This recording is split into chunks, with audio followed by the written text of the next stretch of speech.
Hi, Paul. Hi. Hi, welcome.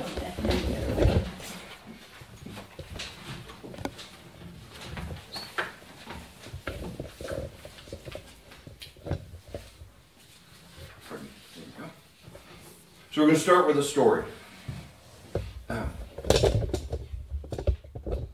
This is actually from the Worship Web, the UUA website. So, this is about Higgins, who's a drop of water with a dream.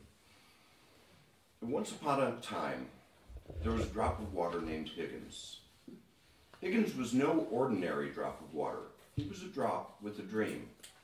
Higgins lived in a valley where it had not rained in a very long time. So all of the lovely green grass was turning brown, all the beautiful flowers were wilting, and all the trees were starting to droop. Higgins had a dream that one day the valley would be beautiful again. But what could he do? After all, he was only one drop. One day, Higgins decided to travel and tell others about his dream. All the other drops listened very politely, but no one believed that his dream could come true. Higgins, said one, "Get your head out of the clouds. You can't spend your whole life dreaming." Higgins decided that he had to do something to make his dream come true. So he began to think and think and think. One day, as he was wandering by a rusty old bucket, he got an idea. If enough of us drops of water got together in this bucket, Higgins thought, there would be enough water to sprinkle on a few flowers to help them grow and become beautiful again. Eagerly, Higgins told everyone his great idea, but everyone thought he was being foolish. "That Higgins is nothing but a dreamer," they said. Higgins decided he had to do something to convince the others that he was right. So he said to them, "I don't know about you, but I'm getting into the bucket. I hope some of you will join me. Then there might be enough water to help at least some flowers grow." So Higgins ran as hard as he could, hopped up way up in the air, and landed with a kerplunk in the bottom of the bucket. And there he sat, just a drop in a bucket. For a long time, Higgins was very lonely.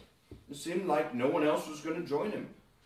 But after a while, some of the other drops could see that the grass was dying, and the flowers were wilting, and the trees were drooping. They all agreed that something had to be done.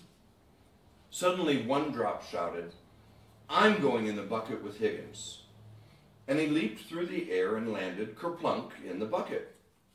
Then two other drops yelled, "Wait for us!" And they hopped through the air and landed in the bucket. Then 10 drops jumped in through the air into the bucket. Then 30. Then 50. Then hundreds of drops came from all around just to hop in the bucket. Soon the bucket was completely full of water.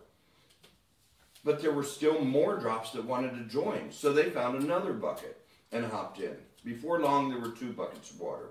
Then 3, then 4, then 10, then hundreds, and finally thousands of buckets of water. Along came a powerful breeze that blew over all the buckets, and all the water flowed together to make a mighty stream. Everywhere the water flowed, the grass turned green again, and the flowers bloomed, and the trees stood tall and straight once more. All this happened because Higgins had a dream, and his dream came true. Because he knew that although he was just a drop in a bucket, enough drops in the bucket make a bucket full. And when there are enough buckets with the wind behind them, then justice will roll down like waters and righteousness like a mighty stream. Now let's talk about power for a few minutes. For those that were here the last time I was here, you remember that we did a little exercise with chairs. We had the chair power. And what it emphasized, what it taught us, is that that there are basically 3 kinds of power. There's power over. That's the one that we traditionally think about. The ability to get someone to do something against their will. Sometimes using rewards, sometimes punishments, manipulation to force someone to do something they did not choose. Then there's power with others. The ability to influence and take action based on uniting with people. When we gather together, we can get things done. That power comes from community, solidarity, and cooperation. Then there's the power within, the ability to influence and take action based on intention, clarity of vision, or charisma. Daw Seng Suu Kyi explained that if you have confidence in what you are doing, and you are shored up by the belief that what you are doing is right, that in itself constitutes power. And this power is very important when you are trying to achieve something. Now, as seems to be tradition here, I've got a video for you. Another view on leadership and on power. Do you want to put it up on here? Yeah, that'd be perfect. Yep, great.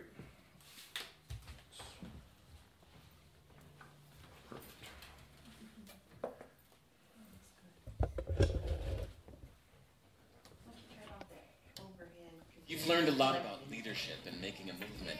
Then let's watch a movement happen, start to finish, in under 3 minutes. Pretty funny. Oh. If you've learned a lot about leadership and making a movement, then let's watch a movement happen, start to finish, in under 3 minutes, and dissect some lessons. First, of course, a leader needs the guts to stand alone and look ridiculous. But what he's doing is so simple, it's almost instructional. This is key. You must be easy to follow. Now here comes the first follower with a crucial role. He publicly shows everyone else how to follow. Notice how the leader embraces him as an equal. So it's not about the leader anymore. It's about them, plural. Notice how he's calling to his friends to join in. So it takes guts to be a first follower. You stand out and you brave ridicule yourself. Being a first follower is an underappreciated form of leadership. The first follower transforms a lone nut into a leader. If the leader is the flint, the first follower is the spark that really makes the fire. Now here's the second follower. This is a turning point. It's proof the first has done well. Now it's not a lone nut and it's not two nuts. 3 is a crowd and a crowd is news. A movement must be public. Make sure outsiders see more than just the leader. Everyone needs to see the followers because new followers emulate followers, not the leader. Now here come 2 more people, then 3 more immediately. Now we've got momentum. This is the tipping point, and now we have a movement. As more people jump in, it's no longer risky. If they were on the fence before, there's no reason not to join in now. They won't stand out, they won't be ridiculed, and they will be part of the in crowd if they hurry. And over the next minute, you'll see the rest who prefer to stay part of the crowd, because eventually they'd be ridiculed for not joining. And ladies and gentlemen, that is how a movement is made. So let's recap what we've learned. If you are a version of the shirtless dancing guy, all alone, remember the importance of nurturing your first few followers as equals, making everything clearly about the movement, not you. Be public, be easy to follow. But the biggest lesson here, did you catch it? Leadership is overglorified.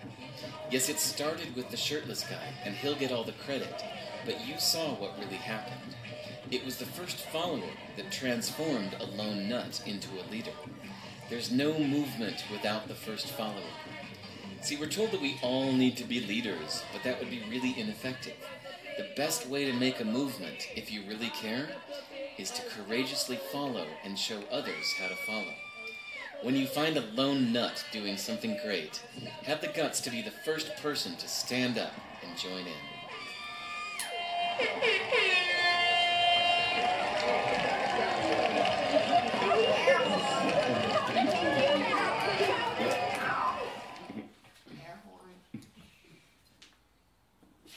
That was great.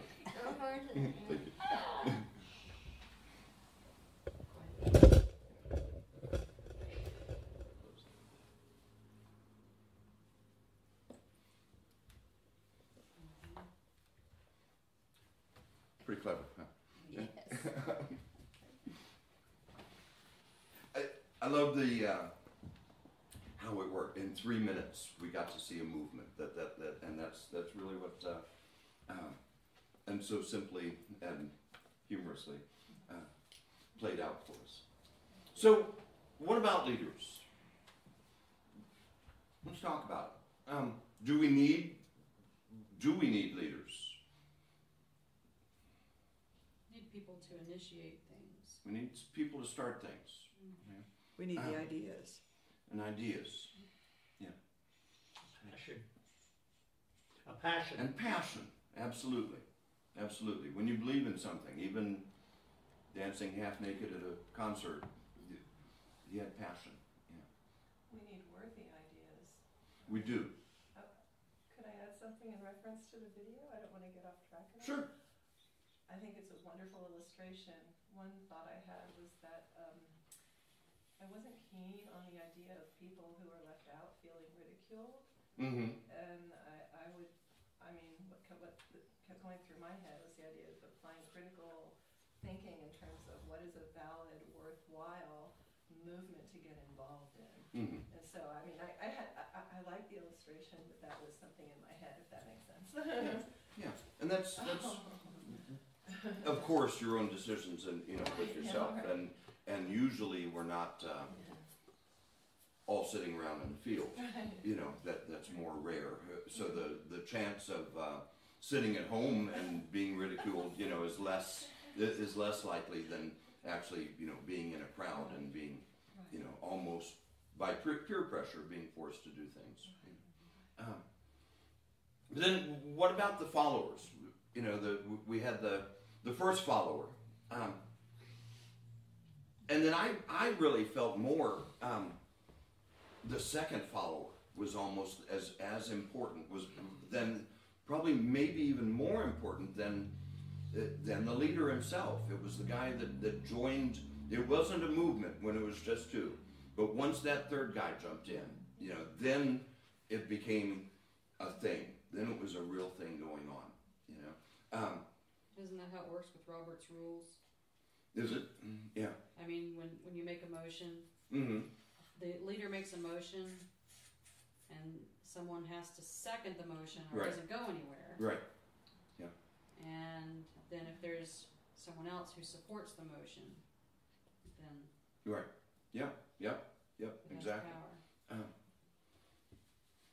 And just like Higgins, the drop of water, when you're one trying to do something, you won't make a big difference. But once you get to be three and more, that's when the people momentum. start joining.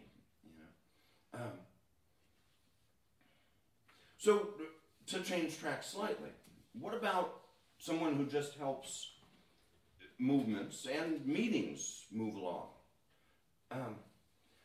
There's a real strength in organizing for facilitators.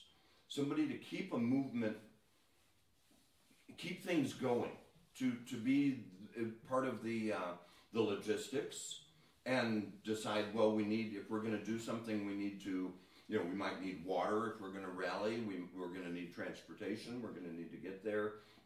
Signs might help, there's those people, the facilitators. And even just with meetings, a meeting, we've all been to bad meetings. We've all been to ones that you sit around and the people just don't have a clue on how to conduct a good meeting. With a good facilitator, they can be a joy.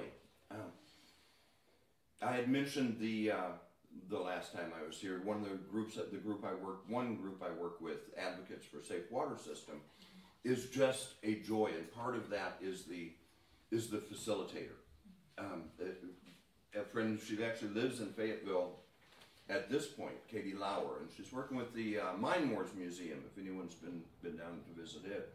But she's has studied how to facilitate, has learned how to do it, knows, has taught classes now on it, and it's just a joy to always to sit there. It's not, again, you've been to bad meetings. This is the kind where you go and you feel energized. You're more energized when you leave than you were when you got there. It just fills yourself. So a facilitator is not quite the same as a leader, and it's not a chairperson. It's more like a clerk at a Quaker meeting.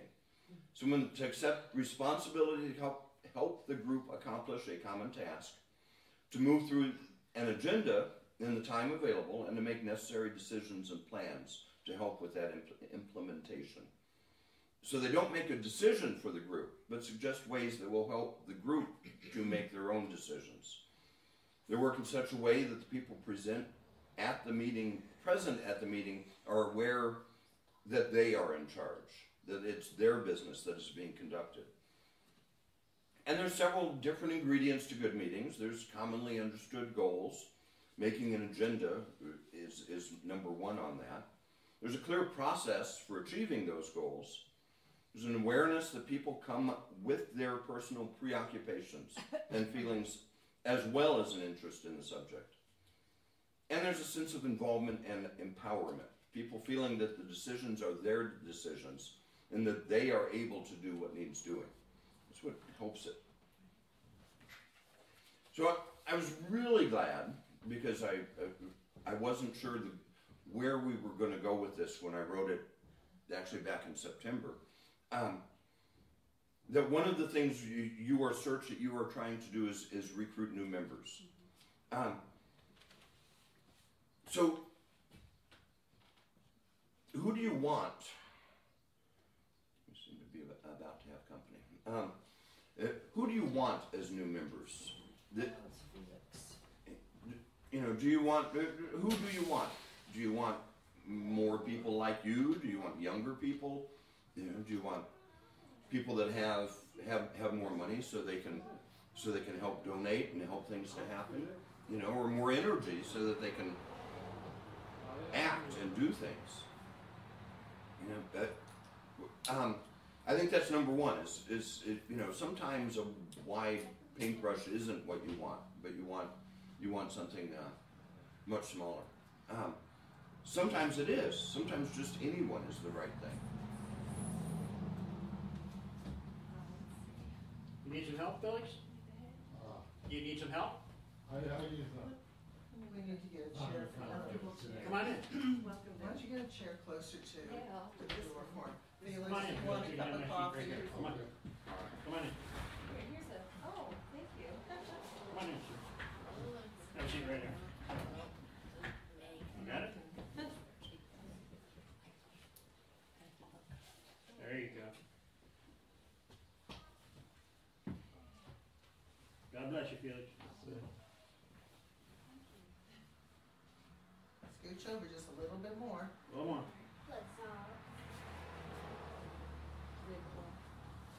There you go. Do you want some coffee, Felix? Yes, ma'am. Okay, cream? Yeah, please, that's great. Shall we sit here? Yeah, sure. Thanks, Bob. So that's one thing to think about. Who do you want? So we're going to talk about that. First, I want you to close your eyes, and I want you to think for a moment about why you are you. Why you're here. I want you to think about what led you to this fellowship. My mom. What do we believe that speaks to you? What are the shared values that brought you here? What did you feel when you first came here? Boredom. Hate. When you first realized that this was where you belong? Quietly.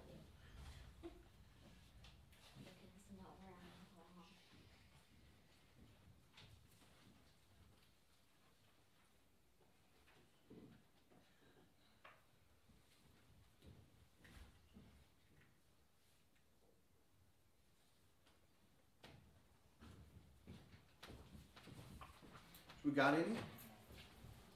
What brought you here?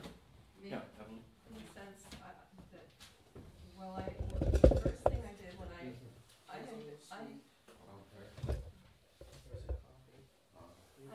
been looking, Table for you. Okay, let me find you a table. I had been living Who in, look cold water? Local one, okay. well, I had been in, UU prior to moving back to West Virginia, Mhm. and one of the first things I did was to look for the closest UU to where I lived, and I was pleased to find this UU, and the reason that I decided to come back is because I felt so welcome. The people who were here were so incredibly welcoming, and I already knew I had, you know, the shared values, but I felt immediately included and wanted, and so that was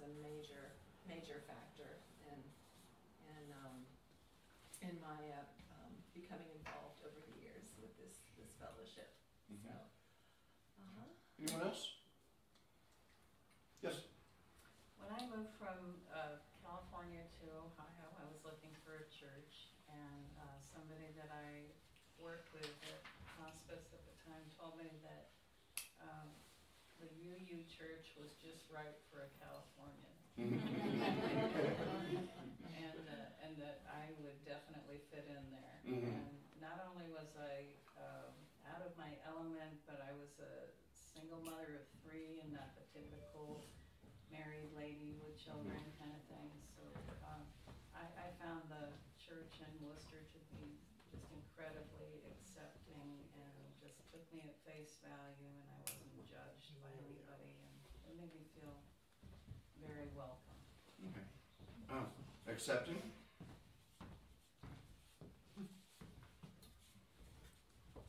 And you know what? And non-judgmental? A church that would welcome Felix in and give him coffee and something to eat is pretty cool. Sure. Right, Felix? Yes, ma'am. Right on. I'd like to add that I was also a UU when I moved to the area, and I belonged to Church of the Larger Fellowship for a long time, living in Athens, and I had a very busy life involved with Concord, and then I decided I needed to make time to come here. But I'm basically a very timid person, so I would time it so I got here like 10 minutes before the service started, and I left very quickly. And Tom Kinraid kept saying, "April, I wish you would stay longer. I'd really like to talk to you." And yet I persisted in my pattern until I did become comfortable in staying around. And see what you did. Yes. So, what's one word you'd call that? You'd say? Well, the shared values are certainly Shared values. what opened the door. Sure, sure. Go ahead. I'm sorry. That's all right. When I came to this fellowship, I had never heard of Unitarians before, and that was back in around 94, 95, something like that. And they were having some sort of open house. It was sort of a coffee house that they were doing at the time in the evening, and I just lived a couple of blocks over. And I saw the sign, and I was just curious because I was looking for something, and here's the word, different. Gotcha. Unique. Well, yeah. I'd be Rare. an old church, No, you wouldn't. praying with a bunch of people. No, you wouldn't. Now be quiet. Randy and I first started coming to UU because, not this particular one, but because I say to be, he was an atheist, I'm an agnostic, and yet I wanted a church experience. I wanted the fellowship, and I found it at the UU, and I continue to find the fellowship here, the friendship here, the closeness here. Fellowship, I think. But fellowship is my word. Yep. I'm not a dogma type person, as most people here know. And I don't have to worry about dogmatism. And I don't know how to put that in a more positive flip. Yeah. Open. Open thinkers. Okay. Thinkers. Okay. Yes. Free thinking. Yeah, where else is an atheist going to go? Right. I know one of my favorite atheists. The recipes you make me make. I post them on purpose. Scott, what are you doing? Yes, sir. Is state taken? I was a university professor, or college professor for a long time. And in a college setting, people respect each other's opinions, and there is no one who has a unified view that all accept. Instead, we value we respect and value each other's opinions. And being a humanist and an atheist, I looked for places that would, in which I could respect and listen and learn from other people, as well as have others listen to me without being judgmental and say, my gosh, you're wrong. How could you possibly think? So, spirited debates and a variety of kinds of services that allow some free expression without censure. Without censure. It has to be really Free crazy. expression. Yeah. You just have to be really crazy for us not to. I mean, It would have to be really one-off. yeah, you really would.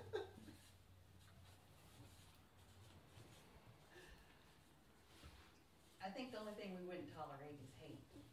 Mm-hmm. Yes. Mhm. Yeah. My way or the highway. Yeah. My way. I agree with all of those.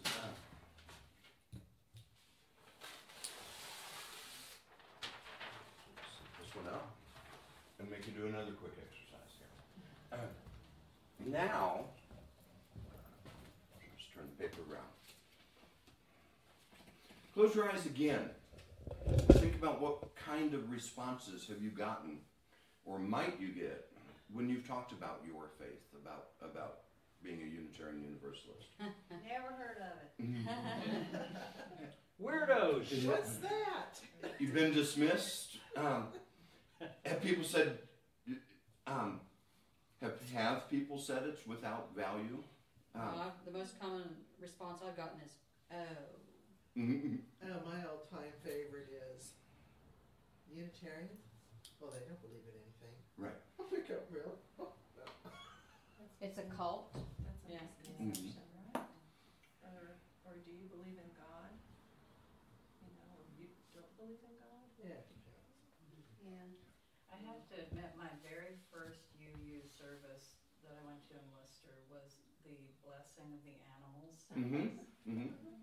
And I didn't know what to think when I left. I just thought it was kind of freaky, hippie, you know, like they should be burning Catholics do it incense and too. everything. But I did go back Catholics because do. everybody was very nice. Bro. What's Fox? I'm not sure. Okay. I was going to do a mingle. The chairs and the setup isn't quite right for it, but we can go. We'll jump into the second part.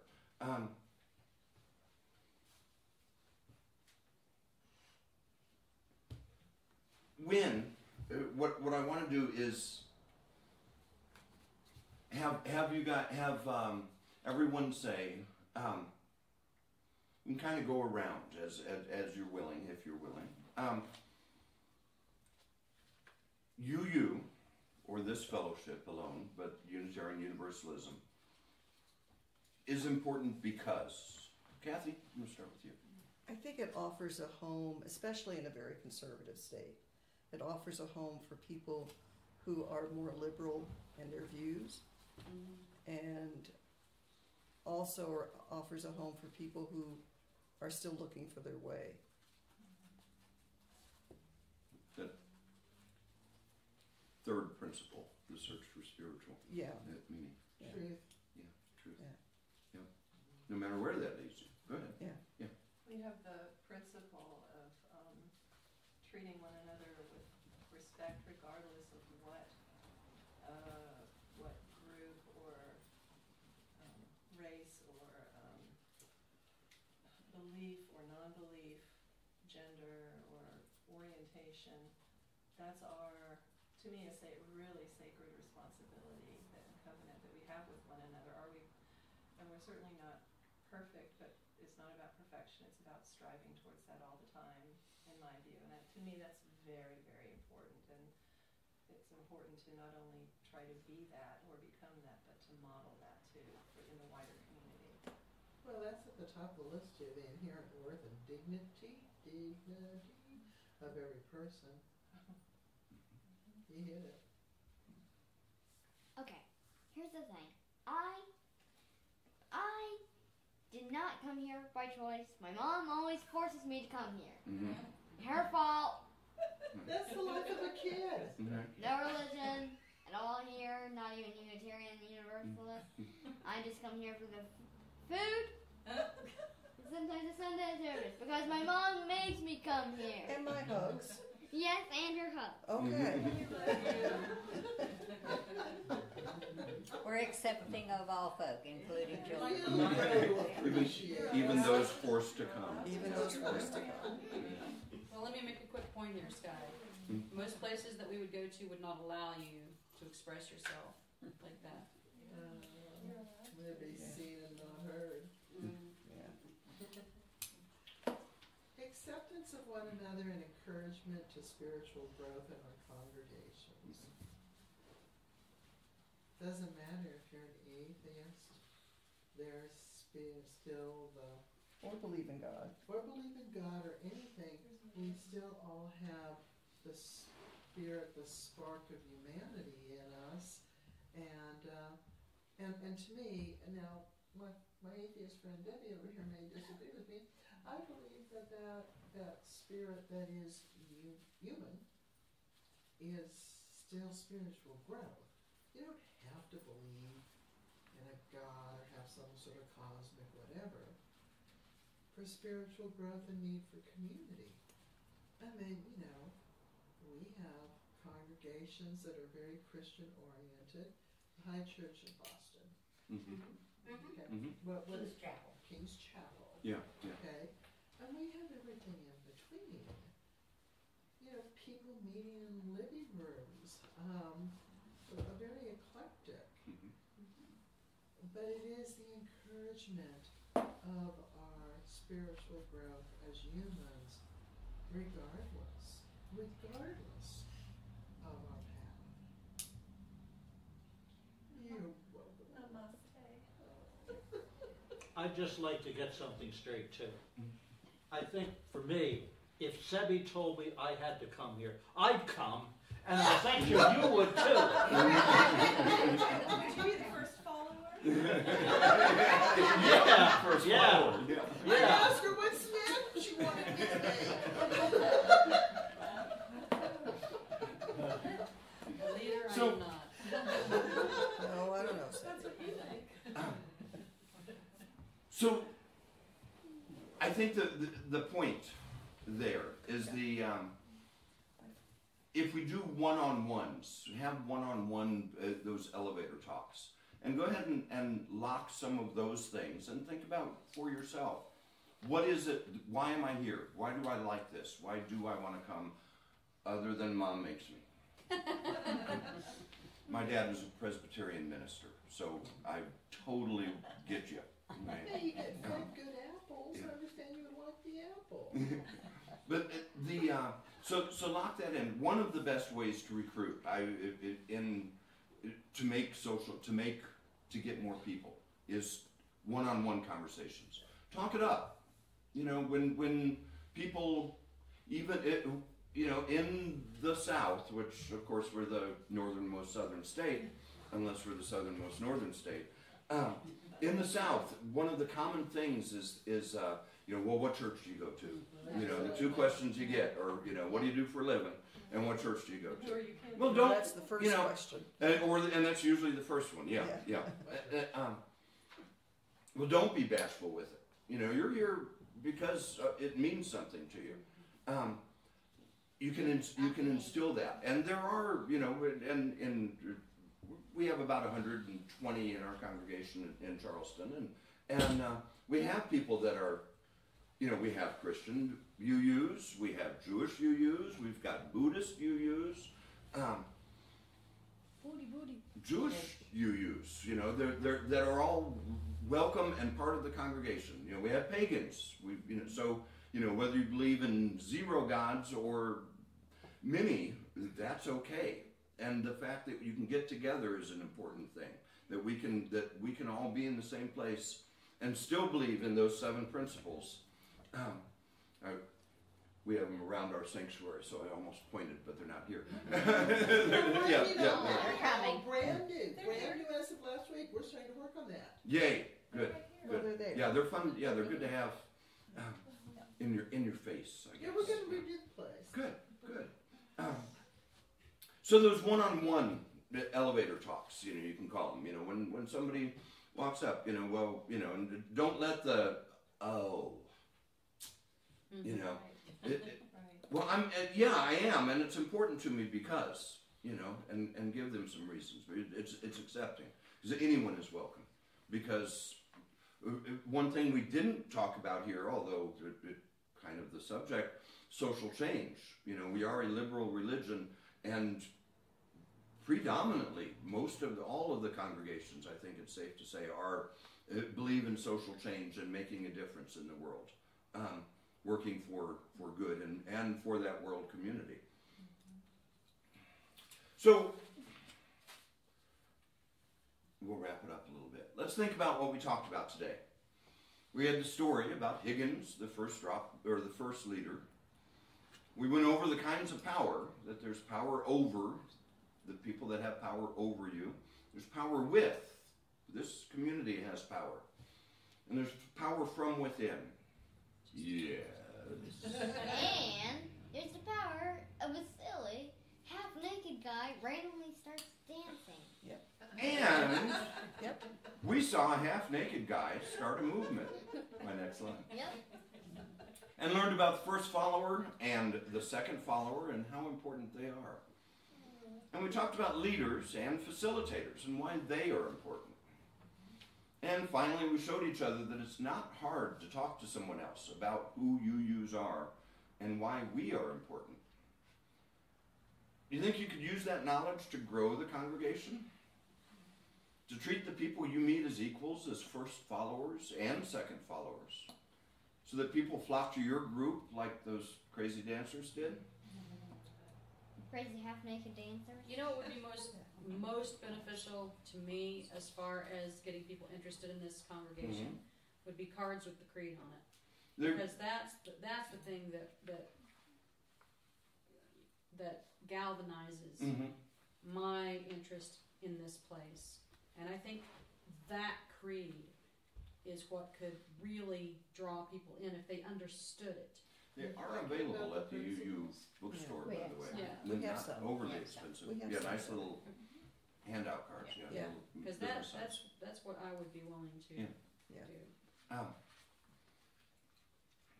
So we need, we can facilitate also rather than lead. We can use our power within to join together and increase the power with others to enact growth and change here in the congregation, here in the area, and even in the state. I've led groups, I've facilitated groups, and been part of groups, all depending on the need. All of those roles are important. All of them have worth. I do believe that the world needs more facilitators. That's just something that would help the world be a better place. People that will help move things along and keep them working orderly. Lost my place. Also, that there is great good in being a follower who just helps the movement grow. There is great good in that. Some people enjoy speaking to groups. I clearly do. Some don't. This doesn't mean that they have nothing to say. And most everyone can speak to one other person. We do that daily. Shouldn't we do it about what is important to us? About UUism? So our first principle states that we believe in the inherent worth and dignity of every person and every gray kitty. Sorry, I didn't say that. And the second, that we believe in justice, equity, and compassion in human relations. I believe we can use those principles to make social change happen. We can do it to grow our congregations and to help the world be the place we enjoy living in. Thank you, folks.